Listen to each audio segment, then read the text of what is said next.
Megawati Hangistri Pertiwi mungkin sebaiknya tidak usah membela timnas Indonesia di putaran kedua atau di leg kedua Civilik tahun 2025 karena saat ini kondisi Megawati Hangistri Pertiwi belum fit 100%. Selain itu juga Megawati Hangistri Pertiwi itu sudah ditunggu babak yang sangat penting bagi dirinya sebagai pemain voli profesional karena setelah ini Megatron akan bermain di Liga Turki bersama Manisa BPSK.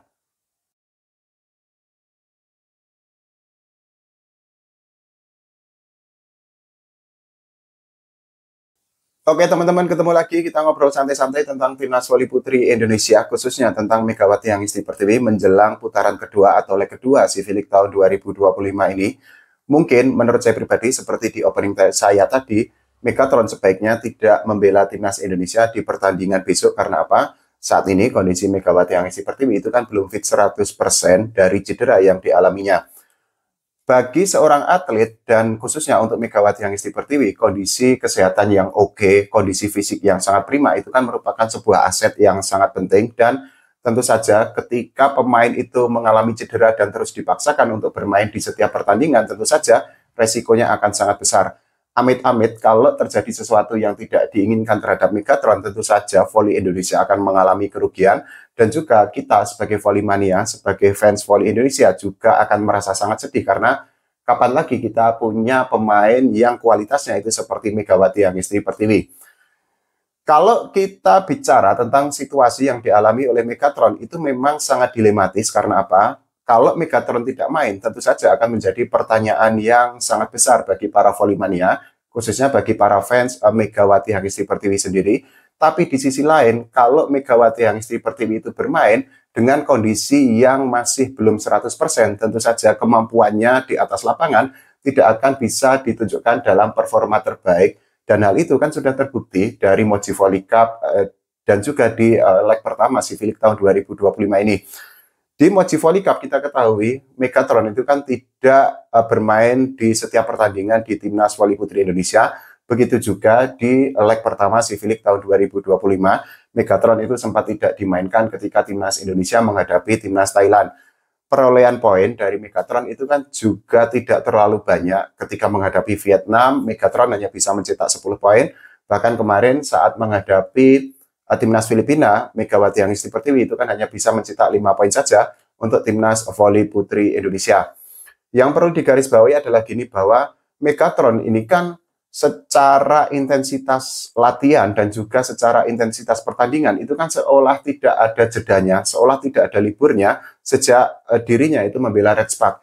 Kita ambil contoh aja saat dirinya bermain bersama Red Spark di Liga Voli Korea Selatan, dirinya itu kan tidak hanya tampil di SV League, tapi juga bermain di Kovo Cup. Selain itu juga Megatron itu bermain di Proliga 2025 bersama Gresik Petrokimia, meskipun hanya bermain di babak final four saja. Tidak hanya itu, juga Megatron itu masih harus menjalani beberapa kegiatan di luar arena pertandingan. Salah satunya adalah mempersiapkan pernikahannya dengan Mas Dio dan juga tampil di beberapa acara. Mungkin Megatron itu sebaiknya memang harus vakum dulu untuk menyembuhkan kondisi cederanya, untuk mengembalikan kondisi fisiknya agar fit 100%. Karena apa? Sekali lagi, kalau ada apa-apa dengan Megatron, tidak hanya voli Indonesia yang mengalami kerugian, tapi juga kita sebagai fans voli Indonesia itu juga akan merasa sangat sedih, akan merasa sangat kecewa, karena ya sekali lagi, pemain seperti Megatron itu kan tidak akan muncul dari tahun ke tahun. Kita mungkin akan menunggu sangat lama untuk memiliki pemain lagi yang kemampuannya itu seperti Megawati Hangistri Pertiwi. Ini juga bisa menjadi sebuah evaluasi sendiri bagi PPVSI. Jangan sampai pemain yang masih mengalami cedera atau masih menjalani recovery untuk dipanggil ke Timnas Indonesia, please tolong diganti dengan pemain lainnya. Karena apa? Kalau amit-amit seorang pemain itu mengalami kenapa-kenapa, dan ini konteksnya negatif lah ya, PBVSI itu bisa untuk mengganti dengan pemain lainnya. Tapi untuk pemain sendiri itu akan mengalami kerugian yang sangat besar. Karena apa? Pemain yang amit-amit mengalami sesuatu yang tidak diinginkan tentu saja akan membahayakan karirnya sebagai seorang pemain voli profesional, khususnya untuk pemain-pemain yang usianya itu masih sangat muda. Belum lagi kalau kita bicara seorang pemain voli yang memang menjadikan voli sebagai mata pencahariannya, sebagai profesi utamanya, dan kalau ternyata ada kenapa-kenapa, ya tentu saja hal itu akan sangat mengganggu periuk nasinya, akan sangat mengganggu kehidupan pribadinya. Sedangkan untuk PBVSI kan bisa untuk, ya kalau ketika ada pemain yang mengalami cedera, bisa langsung mengganti dengan pemain lainnya. Selain itu, yang tidak kalah penting adalah bahwa tidak membela timnas Indonesia ketika mengalami cedera itu juga bukan sebuah hal yang aneh kok. Karena apa?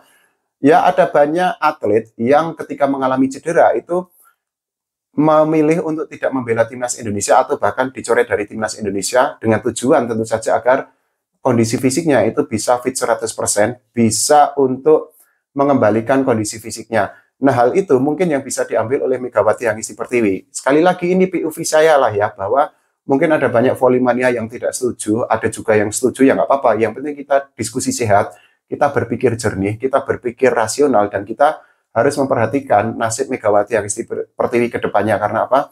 Setelah ini, itu masih ada event-event lain, artinya ketika Megatron tidak bermain di SV League leg kedua nanti, masih ada event lain yang bisa diikutinya dengan catatan kondisi fisiknya itu bisa atau sudah sembuh 100%. Artinya, event itu kan akan selalu ada, tapi membuat kondisi fisik menjadi fit 100% itu kan momennya atau waktunya itu kan sangat mepet. Nah, hal itu yang harus dipikirkan ulang oleh Megawati Hangisi Pertiwi. Ini kalau saya pribadi lah ya, mungkin seharusnya seperti yang tadi saya bilang, bahwa setelah kembali dari Korea Selatan, Megatron sebaiknya memang benar-benar fokus untuk menyembuhkan kondisi cederanya, karena kita ketahui ketika pulang dari Korea, Megatron kan sampai naik kursi roda, dan hal itu sudah menjadi bukti bahwa kondisi fisiknya itu memang sedang tidak baik-baik saja. Dan tentu saja yang sekali lagi yang mengalami kerugian itu kan voli Indonesia. Selain itu juga Megawati Hangisi Pertiwi setelah ini itu kan akan bermain di Liga Turki bersama Manisa BPSK. Itu artinya ini merupakan kesempatan yang sangat baik, momen emas bagi Megawati Hangisi Pertiwi untuk bisa merasakan ketatnya persaingan di Liga Turki. Kalau nanti bersama Manisa BPSK, Megatron itu bisa bermain gacor atau bisa bermain baik, tentu saja dirinya bisa berpeluang membawa Manisa BPSK untuk bermain di Sultan Lar League atau di divisi teratas Liga Turki, atau bahkan mungkin dirinya itu bisa untuk dikontrak oleh klub lain yang lebih besar seperti Besiktas, Vakif Bank ataupun Fenerbahce. Tapi amit-amit kalau Megatron itu justru penampilannya tidak sesuai harapan, tentu saja kontraknya dengan Manisa BPSK itu juga bisa untuk dievaluasi, dan mungkin saja kemungkinan terburuknya adalah dirinya itu tidak akan diperpanjang oleh manajemen BPSK. Kalau itu terjadi, tentu saja tidak hanya kita, tapi juga Megawati Hangisi Pertiwi yang akan mengalami kerugian. Selain itu, kita juga harus menyadari bahwa Megatron ini kan seorang kapten timnas Indonesia. Sekali lagi, memang posisi Megatron itu akan sangat dilema. Kalau dirinya bermain baik, ya mungkin akan dianggap wajar. Karena apa? Megatron itu kan saat ini merupakan pemain voli terbaik di sektor putri. Tapi ketika Megatron itu tidak bermain baik di timnas Indonesia, tentu saja dirinya akan mendapatkan sorotan yang sangat tajam. Dan posisi itu memang sekali lagi harus dipertimbangkan matang-matang oleh Megawati Hangisi Pertiwi.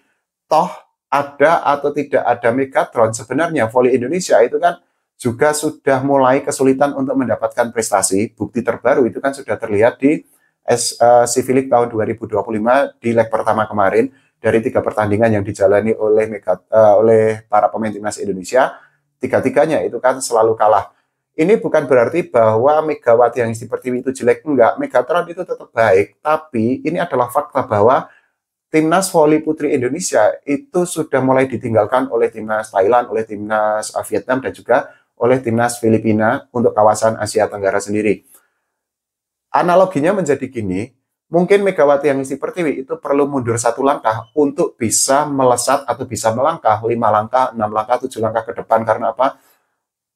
Karirnya itu masih sangat panjang, kemudian masa depannya itu masih sangat terbuka, sangat lebar, dan ada peluang-peluang bagus bagi Megawati Hangisi Pertiwi untuk mewujudkan impiannya sebagai pemain voli profesional. Sekali lagi, event itu akan selalu ada, dari tahun ke tahun itu akan selalu ada, dan kalau tidak ikut di event sekarang, masih ada event-event selanjutnya. Tapi kalau amit-amit terjadi kenapa-kenapa dengan Megatron, ya tentu saja yang akan rugi juga Megawati Hangisi Pertiwi sendiri kok. Dan juga kita para volley-mania juga akan ya sangat sedih, sangat kecewa kalau hal itu sampai terjadi kepada seorang Megawati Hangisi Pertiwi. Sekali lagi buat PBVSI tolong, kalau ada pemain yang masih mengalami cedera atau masih menjalani recovery, jangan dipanggil dulu ke timnas. Biarkan fit 100% karena apa? Sekali lagi, badan yang sehat, kondisi fisik yang prima itu merupakan aset paling berharga bagi seorang atlet, khususnya bagi pemain voli profesional. Kalau menurut teman-teman semua gimana? Setuju atau tidak? Silahkan tulis di kolom komentar. Kita doakan ya Megawati Anisti Pertiwi itu segera fit 100% dan jangan lupa doakan timnas voli putri Indonesia mendapatkan hasil terbaik di putaran kedua atau leg kedua SC Filik tahun 2025 ini. Oke, makasih. Sampai jumpa.